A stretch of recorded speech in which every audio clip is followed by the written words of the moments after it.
Hi friends, David here from Above AVL and Learn Stage Audio. And today I have got for myself what I believe is, I think, pretty much the entire range of Yamaha 12-inch powered speakers and a few others, because I have spent over the last 4 weeks listening nonstop to different music, to different tracks, to vocals, to my voice, to all sorts of material on this entire range of speakers through every price range. And today we're going to talk about what I heard. We're going to dispel some myths and rumors that have come up for sure, and really give you a good idea of what you're looking for if you're looking for a speaker, and really some of the key differences you're going to see between less expensive models, more expensive models, and everything in between. Let's dive in.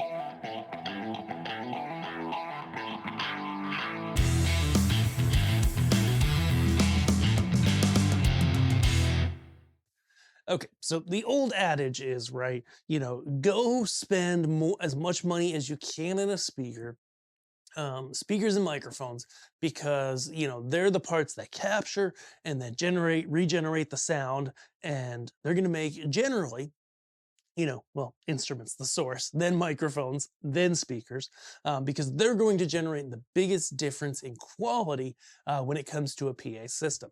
So what I did is I went and we paid for all of these Yamaha speakers, sticking with one brand and looking across the entire range to listen and really hear the differences.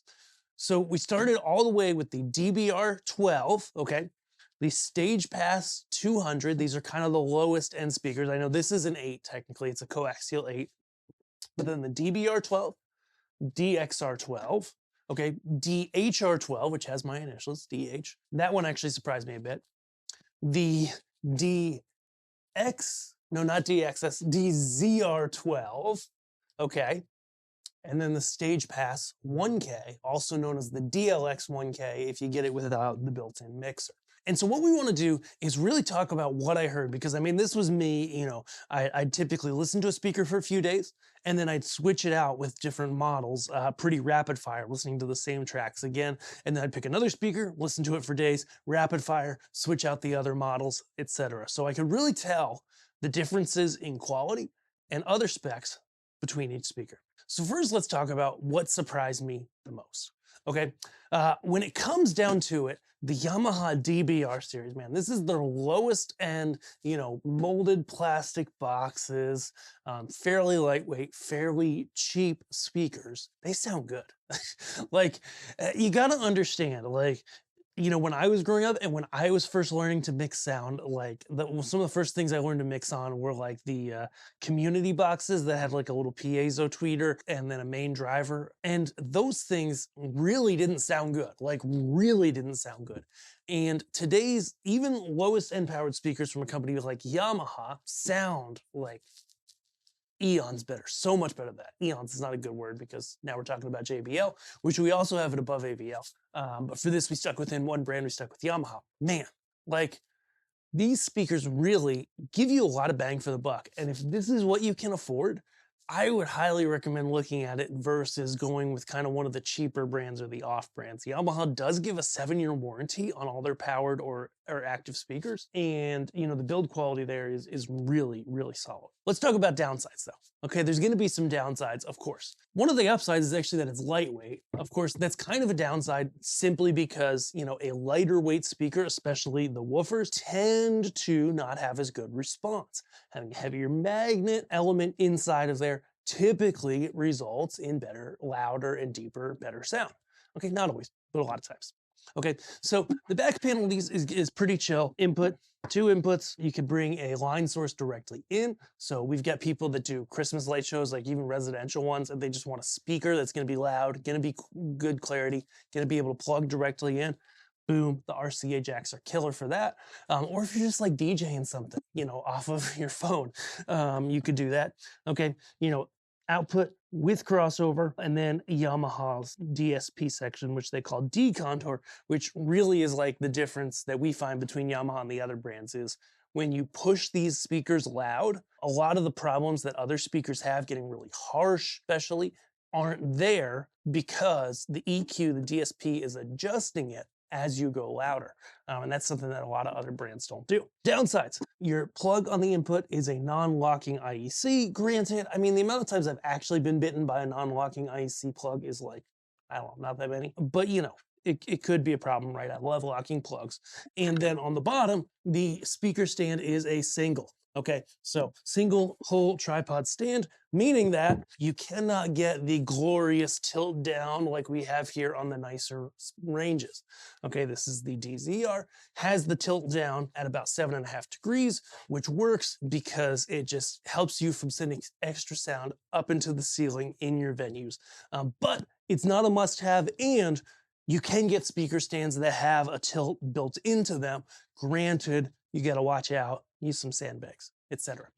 So I listened both with subs and without subs. Those are going to be the other two things really that you run into with a lower range speaker like this, is how low they go and reproduce good sound is not going to be as far. The directivity of it, meaning behind to the sides of the speaker and even within the powder, how even it is and how much rejection you have to the sides and the back, it's going to be less on the lower end model. Same with the clarity, both how much high end, how good it sounds at the highest end of what we can hear, and also the depth, meaning that when you throw a bunch of instruments into it, the ability to hear all of the transients, the clarity, and really hear that sound accurately is diminished in a less expensive speaker. And then the last thing that you run into with a less expensive speaker is loudness, right? Simply put, you know, one of the things that is great about like Yamaha, their StagePas 1K column systems or the DZR systems is that they have like an insane amount of output. The amount of volume you get out of these guys is incredible.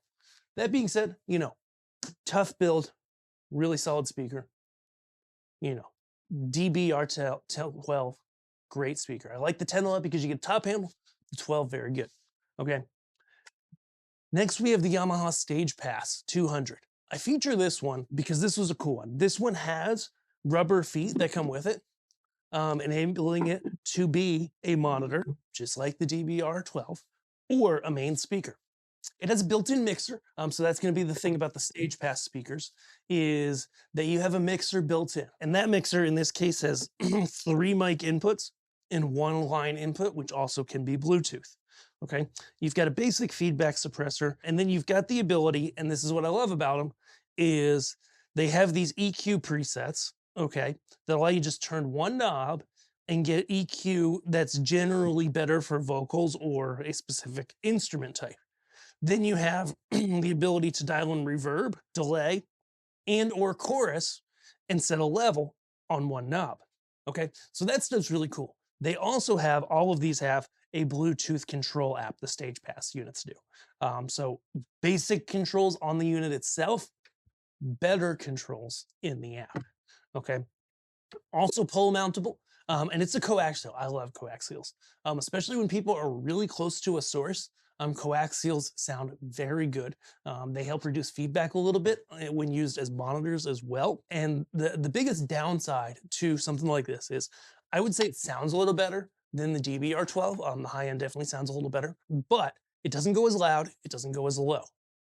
But it's also very small, very compact, can do a battery powered version, or you can add that on later if you so desire. And so that's a huge benefit as well too. All right, moving on up, what happens when we go up the range of speakers within a given brand? So next is gonna be the DHR from Yamaha. Okay, I am predisposed to not like this speaker. Why am I predisposed to not like this speaker? Because I love, you know, having something that has really good functionality, really good capabilities, right? Really can be used in a lot of ways. And so a lot of, you know, powered speakers in the gigging band world, in the, you know, smaller speaker world, can be used as a monitor. They can be used as a main, right? You can choose either. The DHR really is not angled for use as a monitor at all. Okay, so this is the DHR 12. It is a wooden box, which does definitely help the sound. And on the back, you know, same stuff. Yamaha's got a pretty consistent, up until you get to the top end speakers, consistent amplifier module with about the same settings on them. okay? Handles are really good on the DHR. 2 side handles, okay, as well as a top handle. Love it.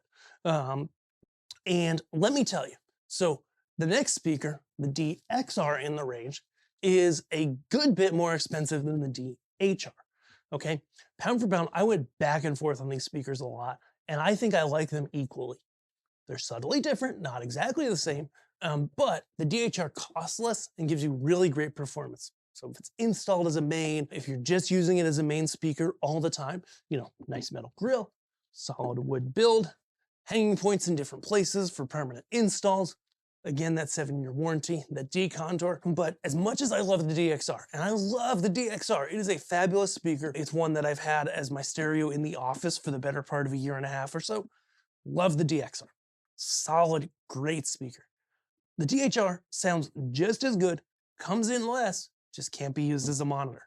And has a wood box, so a lot of times, like in the low mids too, sometimes the plastic boxes don't sound quite as good. And so, you know, the DXR sounds pretty darn good, but DHR, I think, sounds equal or maybe a little bit better, comes in cheaper. The DXR 12, we've talked about that, okay?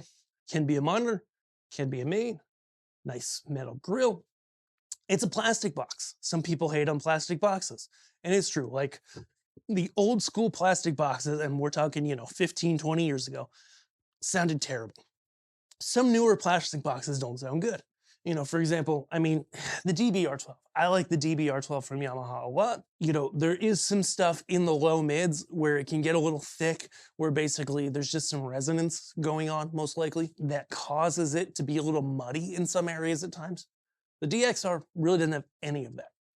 Killer speaker. The plastic box, and it's a really good, really high-grade plastic, means that it's really tough. It doesn't get beat up easily. It can get scratched. You'll see scratches on it, but it's going to maintain really well. It's not going to get chips in it like wood can if you beat on it a little bit. They have covers for them too. You can put them in the rain. Same back panel, same options. Really, really fantastic speaker. Okay, moving on up. So next we have the either the DXL 1K or the StagePas 1K. Okay, same speakers. Again, the StagePas just has built-in amplifier. Let me tell you, I have a predisposition to not really like column speakers. Okay, column speakers of old had a few problems. Okay, the modern ones have generally gotten a lot better. Being that they have a lot of tiny drivers and then a sub, a lot of times the mids are kind of lacking. Okay. With the StagePas, I really didn't find that. Like, you know, I think it comes down to physics, and I'm going to tell you this is the most unscientific response ever, and probably the audio guys on my team are going to be laughing. But, you know, like the mids, like you hear all of the mids, and I went back and forth, actually between the DZR, the top of the line, and this and the DXR a bunch of times. Okay, you hear the mids, but they don't quite hit you as hard. Like the distortions just don't quite hit as hard. They don't quite have like the fullness, I would say, that it does in a conventional speaker. That being said, you know, these things are insanely compact in size. They're so small. You have the ability with the included wireless pole, so the wire runs through the pole. They just connect up when you connect the poles. Pretty standard in that market. To if you're on an elevated stage, you can put the speaker right on top of the sub. You can use one spacer. You can use 2 spacers. So you can get the height correct for whatever situation you're in. Okay, and that's something that not all the models of column speakers have. Loudness, these things get really loud. Spec-wise, they do awesome, and they sound good when they crank up that loud. So for a column speaker, you know, we've actually been comparing these for a number of customers lately with other brands on the market, and we can get all of them. We'll send you a quote for both brands and give you our opinion, and you can choose. But man, this one's a winner in my book. Sounds very good. Over long listening sessions, the fatigue is really low, and that's something that you don't get on a lot of the other brands. They use different types of high drivers that are a little more fatiguing to your ears over at multiple hours. So if you're entertaining, if you're mixing, you know, you want your audience to be the less fatigued possible, right? Last but not least, okay, the Yamaha DZR. This guy's a beast. So not only is it the biggest and heaviest out of all these speakers, it is by far the loudest, okay? And it sounds very, very, very, very, very good when you get to that loudness level, okay? And so that's gonna be some of the biggest things you see in differences. Other differences are on the back panel, you actually do get EQ control in the speaker and delay on that individual speaker. Now, with most people using a modern digital console, you generally could set an output delay in the console. But if you're doing maybe a corporate event or something where, you've got multiple sets of delays or multiple delay speakers on a single output of the console, you could set the delays in the speaker instead of the console and use less outputs. So that is going to be a benefit there. But let's talk about what we all came to hear, right? Sound quality. Simply put, the musicality, how that speaker sounds, that DZR12, versus everything below it, is you just get a sweeter, really crisper, and just, better sounding high end. That's the biggest place that I notice it. But the mid-range, especially distortions or fullness of acoustic guitar, is just a little more lifelike than everything below it. Okay, it's not like change your life better, but it's like, everything I put into this sounds really good and really transparent and really clear. And that's going to be the difference. Not only that, this one goes really low for a 12-inch top. It has really good lows. Of course, you can set up the crossover when using it with the subs. And it has the tilting pole is going to be on that and the DXR. Okay, so having the tilt built in, so you can tilt it down towards your audience, waste less sound energy up in the ceiling where it's just going to bounce around anyways, is a big plus in my book. Okay, minuses on the DZR. It does have a foam grill instead of a metal grill. So if you're like gigging and you're not putting these in a road case every night, okay, or it's not permanently installed, I would probably not go with it. Because, that metal grill is going to be a little more robust if you're, using the bags or covers to protect these things in transport. I would say that, and you might not want that with the foam grill. Of course, with high frequency drivers, especially in the high end, a foam cover is going to sound better than a metal cover because a metal speaker grill is going to cause little reflections in there that end up causing comb filter. The biggest point of this is across the board, man, again, speaker technology, especially in powered or active speakers, since they have DSP built in, has gotten so much better over the last 20, 25 years. I mean, blow your mind good, right? Even the Yamaha DZR Series sounds very good. However, as you step up through each level of speaker from a given manufacturer, what you're going to find is generally, again, do your own research, talk to people that know what they're talking about, etc. See if you can get somewhere to listen to these things, etc. Or talk to somebody who has listened to them all. Man, that top-end Yamaha DZR sounds incredible. Plus, you get a lot of loudness out of it, so you can cover bigger spaces with less speakers. Okay, it's definitely worth it if you can afford it, but if you can't, I would say my winners for mains are going to be like the DHR. Real winner there. That one surprised me, okay, because I discounted it because it couldn't do monitors because it doesn't have the tilt, right? But the DHR is a really nice box. Significant step up from the DBR. But if you're just doing occasional use, basic stuff, want something on a budget that's going to rock and work really well for you, the DBR is a really good series. And for, simple setups, gigging musicians, places where you might want to play it without a mixer sometime, the StagePas series from Yamaha is really, really good. Okay, so all of these speakers I like. I really do. There's none of them that get overly harsh at the top loudness, which again is Yamaha's decontour technology generally. But as you move up, you get small increases, not only in the loudness, not only in the off-axis response, like you stand beside, that DZR or that DXR or the DHR, and it's like, whoa, it's a lot quieter beside or behind that speaker. They've got better directivity, not only in the off-axis, but also on-axis, right? The DBR does a good job, but doesn't blow your mind. And so that's what you get between the difference. Did this make this more confusing for you? Hopefully not. But when it comes to choosing a speaker, I would say, a lot of times it's like, hey, what's the most I can afford? Because that's going to give me better results when I'm mixing, going to make everything sound better. Okay. If it's something that's more on the low end, that's fine. If it's in the mid-range or high end, that's amazing. And if you don't know what you need, you're like looking at your space and you're like, maybe this speaker is good enough, maybe it's not, reach out to us. gear@aboveavl.com is our email. We'll put that on the screen.